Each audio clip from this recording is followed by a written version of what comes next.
If you have to wait around for a client to bring you something to deliver, waiting on a landing pad with spectacular scenery is not a bad way to do it. Most of the rest of the crew was inside the ship, shuffling the boxes from our other client of the day, and doing any number of other mundane things. So it was just Paint and me enjoying the alien landscape. Their loss.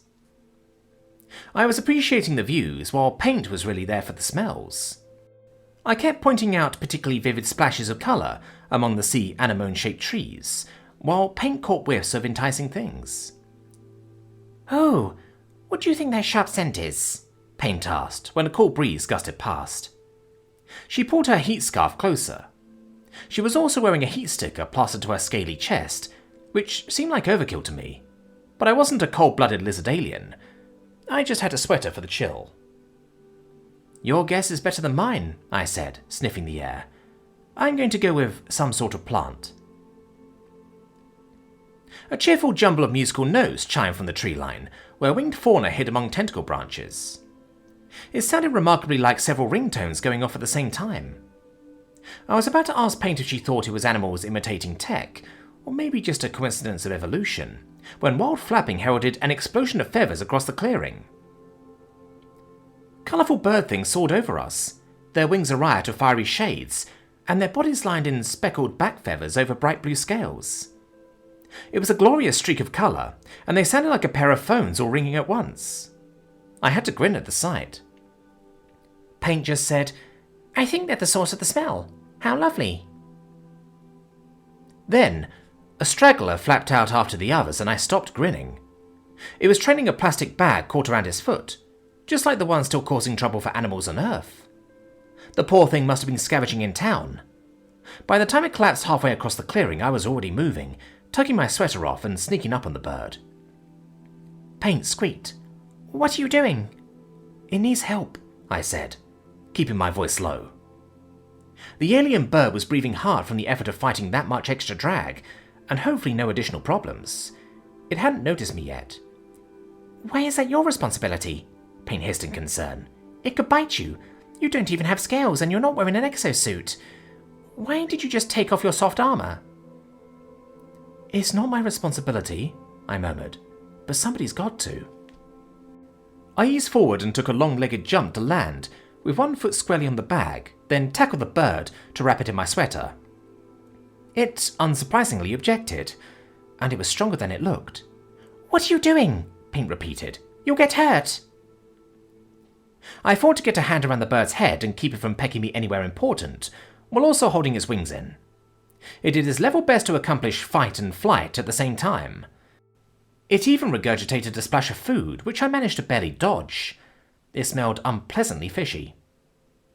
But I got the bird's head pinned down in a way that hopefully didn't restrict its breathing, and I ended up crouched over the thing using my legs to keep its wings folded. My other hand was doing the important job of preventing it from wriggling free. That didn't leave any hands for removing the bag. "Paint, I need your claws." "What? No!" She sounded more than a little panicked. "Just get the bag off its foot," I said, jerking my head back to where the bag rustled behind me. "Then I'll let it go." "That doesn't look safe," Paint insisted. The bird bucked and thrashed. "It's not going to get any safer. Come on, it needs help." Paint hissed a string of what were probably swear words as she darted forward and approached the talons. I couldn't see what she was doing from my angle, but I heard the rustle of plastic. I wanted to ask how it was going and give pointers, maybe suggest stepping on the bag to hold it tight, though I didn't know if that would help or not. I kept quiet. "Got it!" Paint leapt back, holding up the torn bag in triumph. "Great," I said. "Does its leg look injured? Did the bag dip into it or cut off circulation as far as you can tell?" Paint stepped forward gingerly, then shook her head. "No, the scales look fine." I let out a breath. "Extra great. Okay, stand back." Paint scampered over to stand by the ship, taking the bag with her, while I got my feet under me. In as smooth a motion as I could, I jumped sideways and rolled away, trailing my sweater.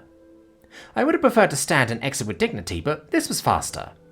Dignity wasn't worth getting pecked in the knee.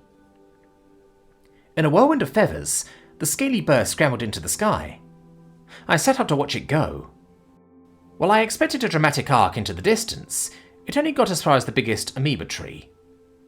I worried that it was injured after all. Then I saw the cluster of tiny beaks that reached up as it landed. I grinned all over again, watching the reunited family greet each other. A rustle of plastic told me Paint stood beside me. I looked up at her. We did it. She watched the nest with wide eyes, clutching the bag. We did. And it mattered. It always matters. I got to my feet with a wince, hoping there wasn't going to be a bruise on my hip. Thanks for helping. That was a deed well done. Paint was still staring. Do you think you will have enough food for all the hatchlings, after spitting some at you? A glance told me the bird was feeding its young in the time-honoured vomity fashion. I hope so, I said. Scavenging for more might lead to another trash adventure, though maybe this was a learning experience. Paint stood up straighter. Let's check the species database and see what it eats, she said. That smells a lot like the canned fish I've been saving. We can put it out where they'll find it. A fine plan, I told her. Let's get cleaned up first so we don't leave bird germs in the kitchen. We'd only taken a couple of steps toward the ship before Exkin met us at the door with concern on their scaly face. Cavalier said there was some sort of commotion outside and someone might be hurt. They brandished the med scanner. Before I could answer, Paint held up the crumpled plastic bag. We saved a creature that was trapped in this. Exkin cocked their head, clearly about to ask why, but Paint was still talking. She gave a dramatic recounting of the whole affair.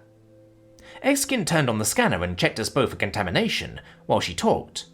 Clear. Phew. And now it's safely up in the nest with his hatchlings, and it wouldn't have made it up there if not for us, and they would have starved and died, and we saved all of them, Paint said, waving the bag. It always matters. Now where's the can opener? I want to leave them some of my fish. Exkin blinked. Third drawer on the right, where it should be, unless someone's misplaced it again. Put that in the biohazard bin and wash your hands. Got it, thanks. Paint was gone in a rustle of plastic. Exkin looked up at me. Is pack bonding contagious? I laughed. I couldn't tell you, but it always matters. Would you mind keeping an eye on that nest over there while I go change clothes? I'll wash my hands too. Exkin sighed. Please do. They stood outside the ship watching the distant family of scaly birds, wearing an expression like they were trying to figure something out. I smiled and left to get cleaned up.